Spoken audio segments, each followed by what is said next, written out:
honran con su presencia y con su mensaje de cultura tres ilustres personalidades de las letras mexicanas. Don José Vasconcelos, don Alfonso Junco, que aún no llega, y don Jorge Carrión.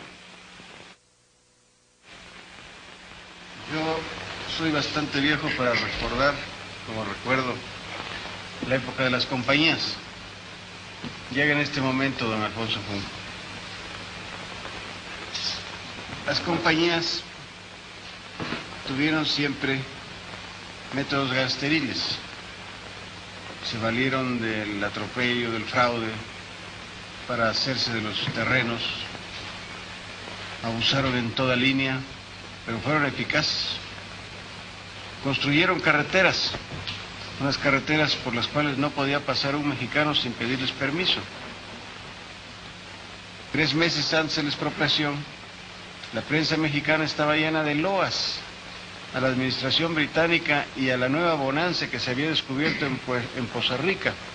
Me refiero a los periódicos de la época, donde cualquiera puede revisar declaraciones del señor hablando del gran futuro de México que se esperaba gracias a los descubrimientos de Poza Rica y la competencia de la compañía de Pearson, aquel Pearson legendario que en tiempo de don Porfirio daba aquí fiestas opulentas, se hizo dueño de todo, construía ferrocarriles, hacía puentes y lo más admirable, sus comienzos, llegó de hombre joven. Pues este era el fundador de la Casa Pearson, y la Casa Pearson iba a llevarnos a la prosperidad increíble de los nuevos hallazgos de petróleo. De pronto todo aquel optimismo, todo aquello se derrumba.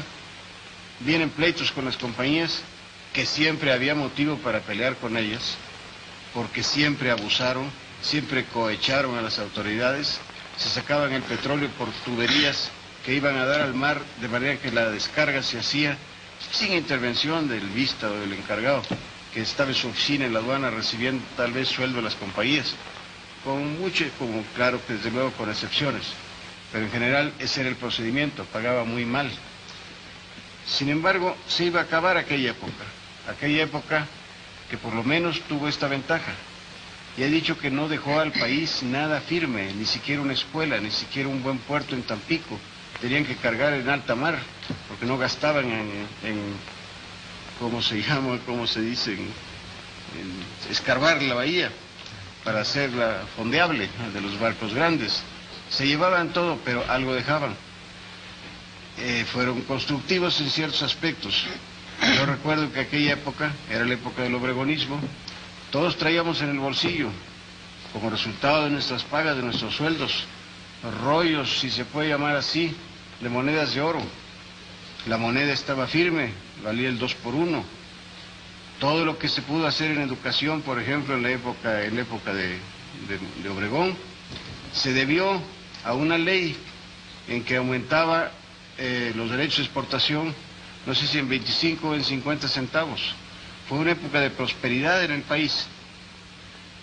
Después, como decíamos, vino la guerra, que todo lo cambia, todo lo trastorna, vino la Segunda Guerra. Y lo que yo critico no es la expropiación, sino la administración que ha venido después de la expropiación.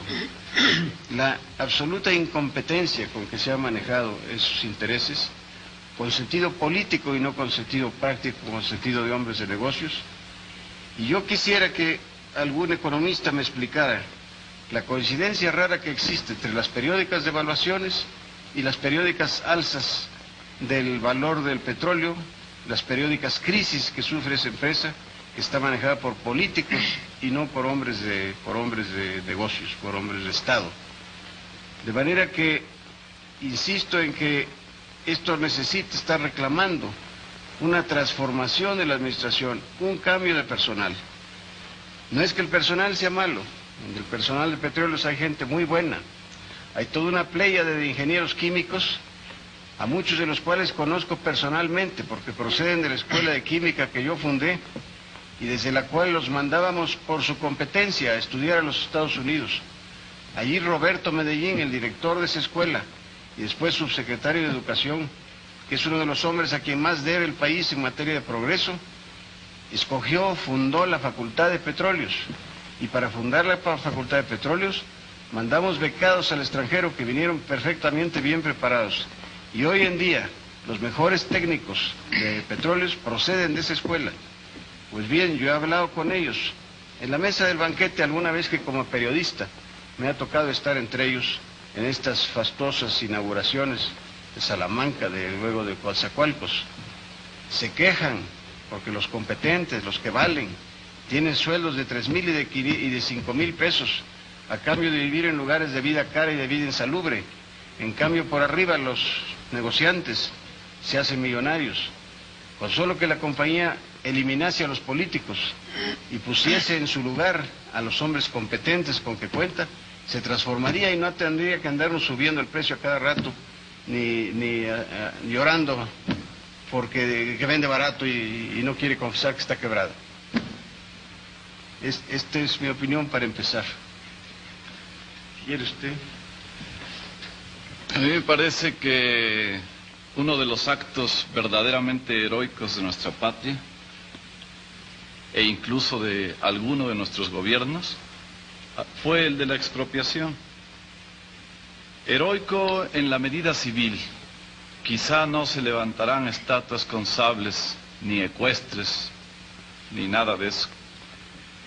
Pero fue la conjunción de los intereses nacionales con la honradez y el patriotismo de un presidente, apoyado en un movimiento obrero independiente, vigoroso y bien dirigido de aquel tiempo, y me refiero específicamente al general Lázaro Cárdenas y a Vicente Lombardo Toledano, lo que nos dio la oportunidad de ver cómo ante el mundo México podía demostrar que sí sabía cómo hacer lo que dicen los capitalistas norteamericanos, que no tenemos el cómo hacer. Recordemos que cuando la expropiación, las compañías dejaron que se llevara al cabo y publicaron a los cuatro vientos que ese miserable país de monos, México, no tardaría en llegar arrastrándose a suplicarles a que volvieran porque no poseía técnicos suficientes. Los técnicos surgieron de los obreros, de los maestros, de los pequeños empleados a los que se había mantenido en la ignorancia de cómo manejar esa industria, y de la noche a la mañana la echaron a andar. Pero no fue todo. El pueblo mexicano reaccionó como pocas veces ha reaccionado alrededor del acto. Lo que también quiero referirme es a la crítica que pertinazmente se le hace a Petróleos de ser el causante de las devaluaciones. Al contrario, a Petróleos se le ha perseguido de modo injusto, y se le ha perseguido internamente y se le ha perseguido oficialmente. Mientras a cualquier empresa yanqui, y me refiero a la compañía de luz eléctrica, se le dan facilidades de toda clase, se le permite elevar las tarifas en el momento que a su capricho y antojo lo quiere, a Petróleos Mexicanos se le exige que pague con toda puntualidad impuestos. Se le exige que dé subsidios, gasolina barata, combustibles baratos, a muchas de las empresas particulares que en México trabajan sin que sea esa una función propia o específica de Petróleos Mexicanos.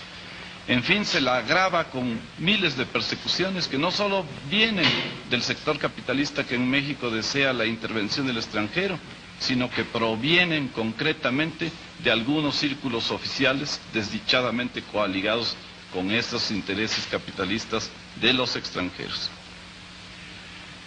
De ese modo, claro está que la industria tropieza con dificultades.